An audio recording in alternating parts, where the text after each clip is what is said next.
चल पुन्हा पोट धरून नवीन पहिलं पाऊल टाकू. बाबांच्या खांद्यावर बसून संपूर्ण किनारा चालू.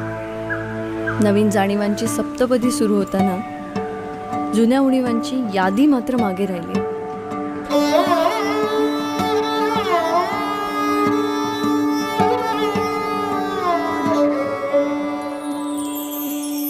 तिमिरातूनी उजेडाचे येणे जाणे पाहत राहावे.